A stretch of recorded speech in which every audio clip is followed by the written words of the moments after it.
The late Queen Elizabeth II gave disgraced Prince Andrew her blessing to use his HRH title, a report has found. The Duke of York, who officially had his military titles and patronages given back to the monarch after the Epstein scandal, was said to be permitted to use the title privately.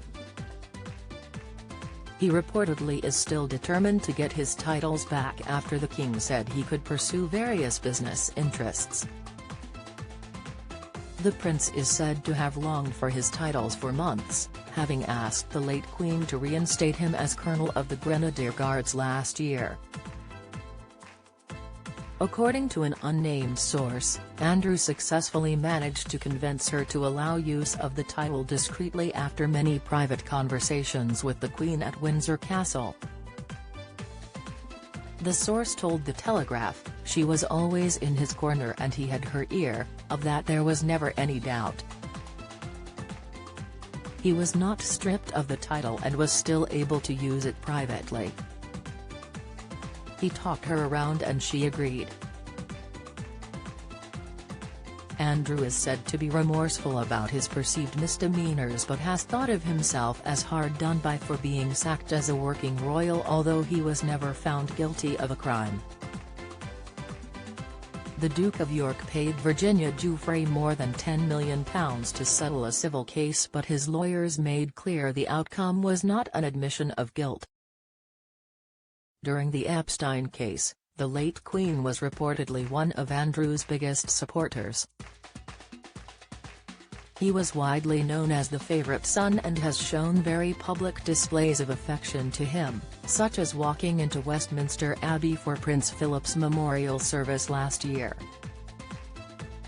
Despite the Queen's support for Andrew, palace aides were reportedly unwelcome to the idea of Andrew resurrecting his titles because they knew the public would likely surprise or shock the public, especially after the settlement. A plan to test support for Andrew was stopped and any prospect of another plan was nullified by the Queen's death, according to The Telegraph.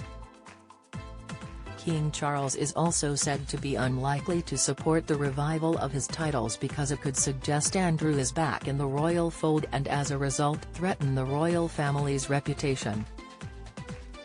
However, he is thought to be supportive of the Duke of York, who he knows is ostracized and lacking purpose, and has held talks in recent weeks. He has reportedly agreed to let Andrew pursue some business interests to keep him occupied and allow him to make some money. The Duke has welcomed Charles' concessions but argues he should still be allowed to have his HRH titles. But members of the public have remained frustrated. Andrew has even been allowed to attend public events at all, let alone get his titles back. The disgraced prince made a surprise attendance on the royal family's Christmas walk to church in Sandringham, despite reportedly being kicked out of the family days before by the king. At the time the Duke was told he could no longer use Buckingham Palace as office space, which effectively severed his ties as a working royal. One source told The Sun, "Any presence at the palace is officially over, the king has made it clear. He isn't a working royal. He's on his own."